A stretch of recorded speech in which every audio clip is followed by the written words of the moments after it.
Welcome to Guruvarya Academy. Learn everything in simple way. Let's start today's session. Guides. कसे आहात? मस्त मजेत ना?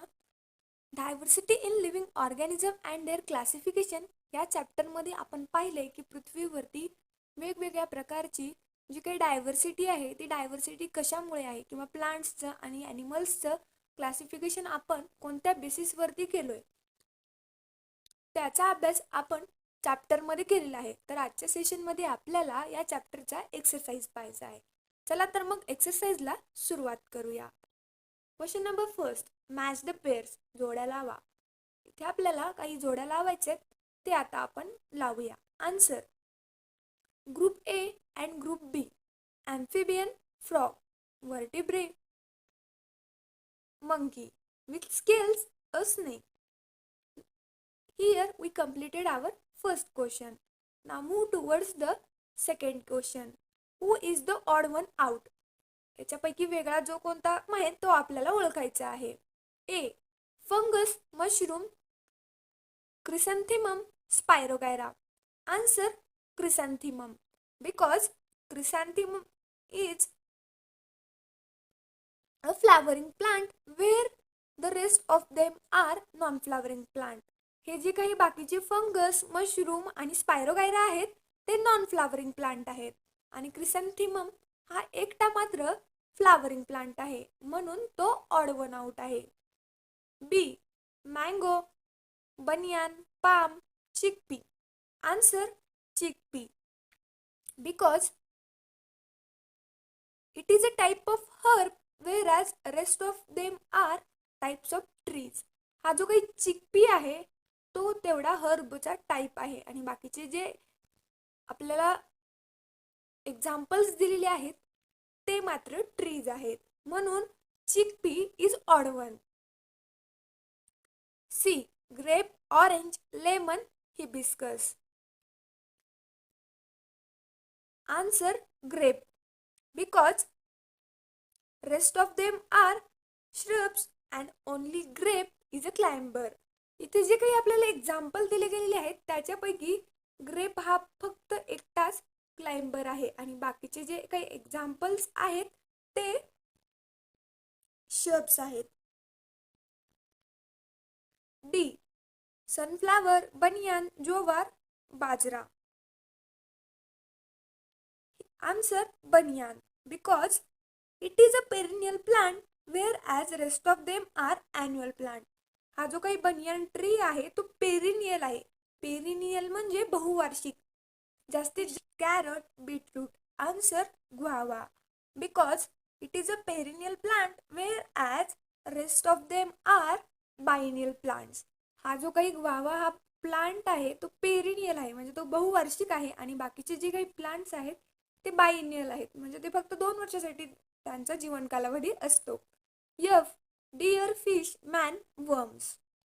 Here answer is worm because remaining are vertebrates and only worm is invertebrate. Here we completed our second question. Now move towards the third question. What is the difference? काय फरक आहे? आपल्याला इथे 2 वेगवेगळे ग्रुप्स दिले आहेत, त्या ग्रुप्समध्ये आपल्याला डिफरेन्शिएशन करायचं आहे.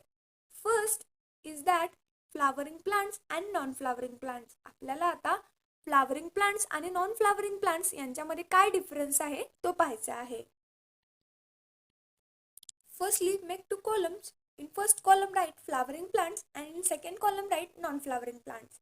आता आपण ह्या 2 फ्लावरिंग प्लांट्स आणि नॉन फ्लावरिंग प्लांट ह्या जे कॅटेगरी आहेत त्यांचे डिफरेन्शिएशन करणार आहोत. First point in flowering plant is they have flowers and produce seeds and fruits. Flowering प्लांट्समध्ये फ्लावर्स असतात, त्यांच्या बिया डेव्हलप होतात आणि त्याच्यापासून फ्रूट्स म्हणजे फळे देखील डेव्हलप होतात.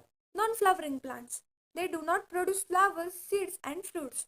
नॉन फ्लावरिंग प्लांट्समध्ये फ्लावर्स पण प्रोड्यूस होत नाहीत, सीड्स आणि फ्रूट्स पण प्रोड्यूस होत नाहीत.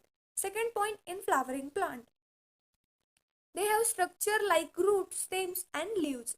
फ्लावरिंग प्लांटमध्ये रूट, स्टेम आणि लिव्स सारखे स्ट्रक्चर प्रेझेंट असतात.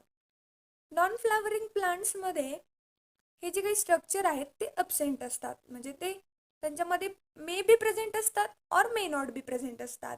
Example of flowering plants are tulip and mango and example of non flowering plants are ferns and mosses. The next we have to differentiation into a tree and a shrub. आता आपल्याला tree आणि shrub मध्ये differentiation करायचं आहे. इथे पण तुम्हाला 2 column बनवायचे आहेत आणि त्यामध्ये फर्स्ट ऑफ ऑल ट्रीज आणि श्रब्स असे नेम्स टाकायचे आहेत. आता आपण पाहूया ट्रीज मध्ये कोणते कोणते पॉइंट्स येतात. Plants which grow very tall and have strong and hard stem or trunks are called trees. Shrubs कशाला म्हणतात आता पाहूया. Plants which grow up to a medium height are called shrub. असे प्लांट ज्यांची हाईट मीडियम असते तिथपर्यंतच ते वाढतात त्यांना श्रब असं म्हटलं जातं. Next they have branches which are at same height above the ground. आणि ट्रीजमध्ये असे काही ब्रांचेस असतात त्यांची हाईट ग्राउंड लेवलपासून थोडीशी असते.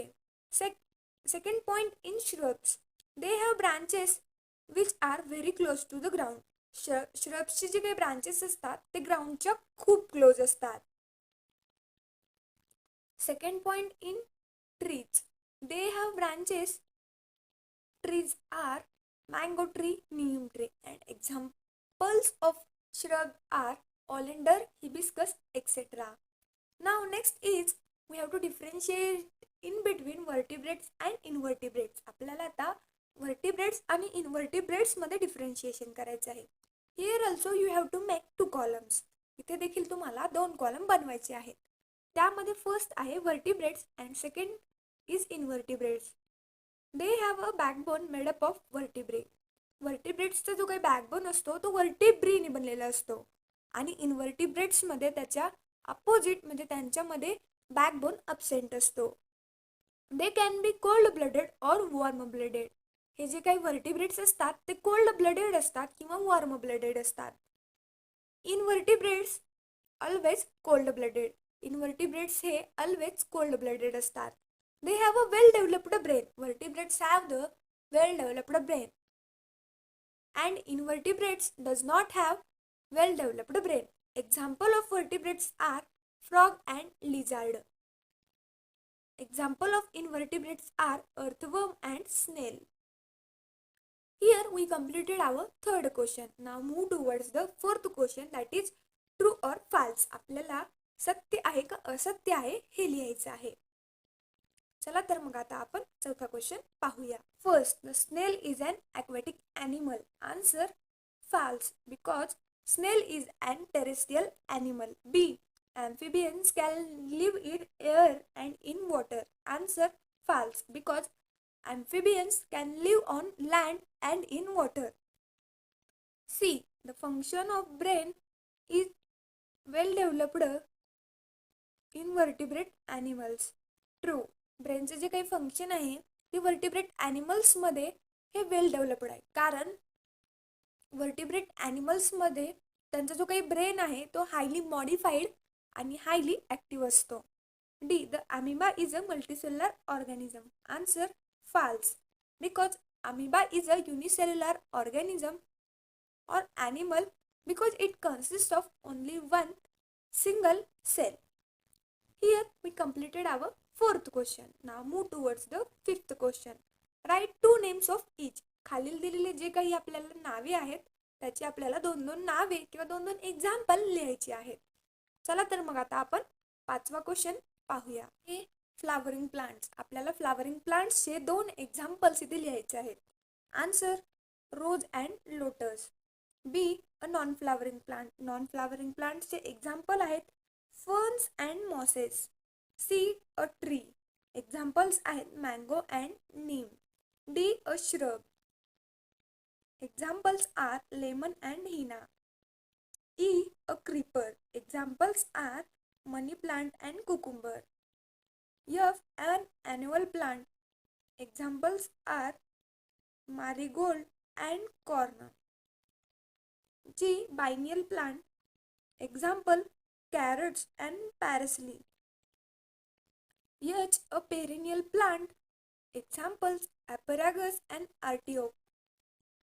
इथे आपला 5वा प्रश्न संपतो. आता आपण 6व्या प्रश्नाकडे वळूयात. 6वा प्रश्न आहे right answers to the following. खालील दिलेले प्रश्नांची उत्तरे आपल्याला लिहायची आहेत. चला तर मग आता आपण 6व्या प्रश्नाला सुरुवात करूया. A, what are the parts of the plant. एका प्लांटचे कोणते कोणते स्पेसिफिक पार्ट्स असतात किंवा एखाद्या प्लांटचं टिपिकल स्ट्रक्चर काय असतं हे आपण चॅप्टरच्या व्हिडिओमध्ये पाहिलेच आहे. The various parts of the plants are roots, stems, leaf, flower and fruits. Roots. They absorb water and minerals from the soil and also anchor the plant firmly in the soil. Stems.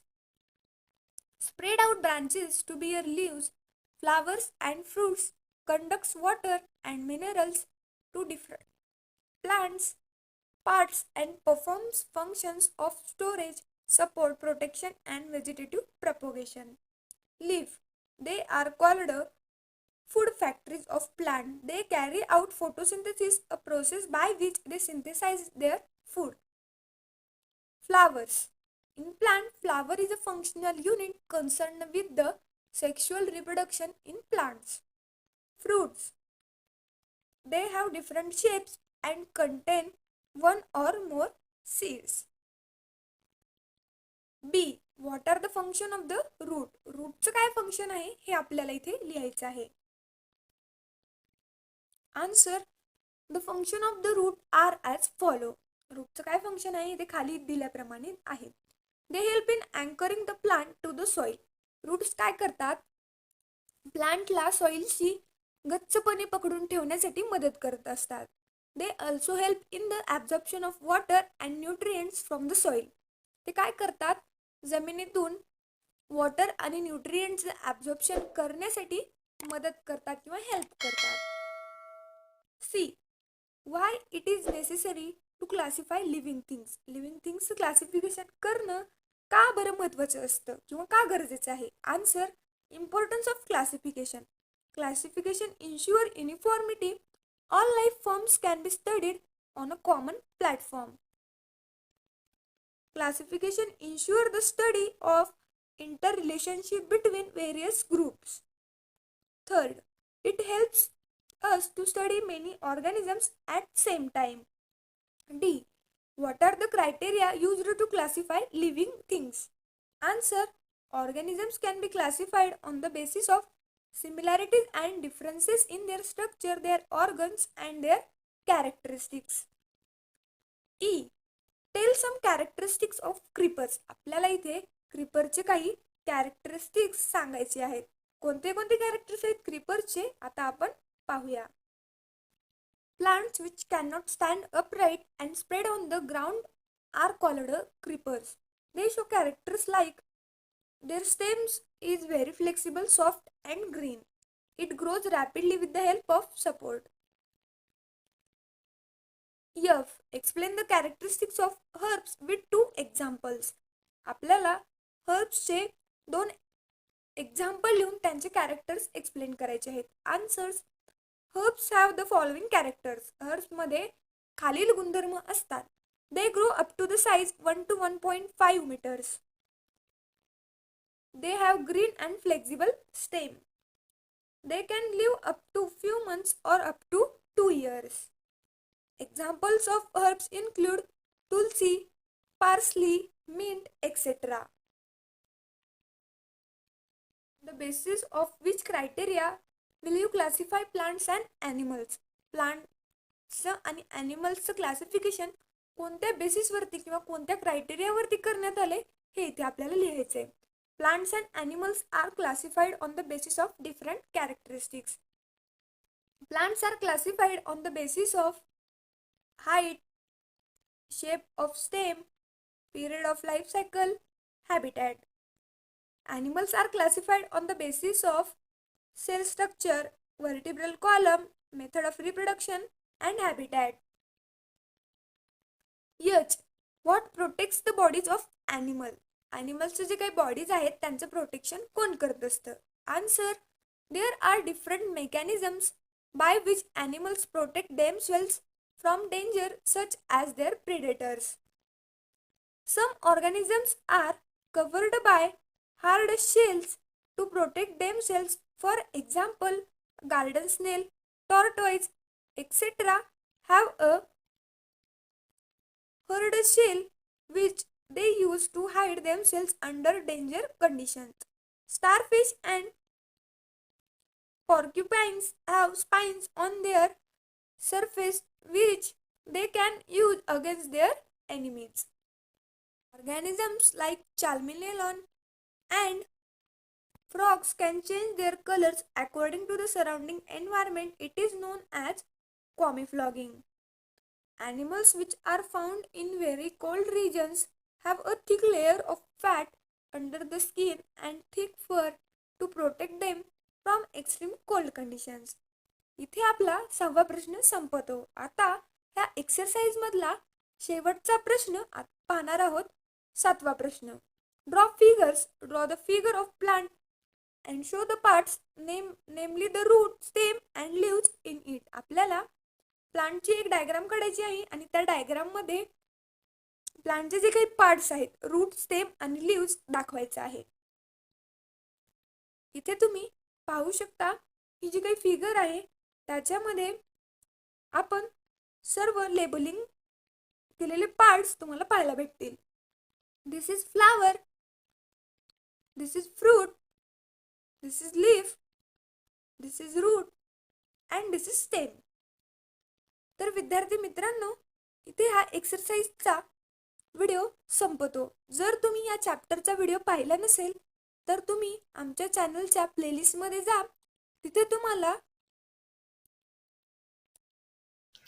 Thanks for watching video. जर तुम्ही आमच्या चॅनलला subscribe केलं नसेल तर लगेच subscribe करा आणि बाजूला असलेल्या बेल आयकॉनवर क्लिक करा. म्हणजेच तुम्हाला आमच्या नवीन व्हिडिओचे अपडेट भेटतील. आणि शेअर करायला विसरू नका, कारण जशी तुम्हाला मदत झाली तशी इतरांना पण होऊ द्या. Thank you everyone.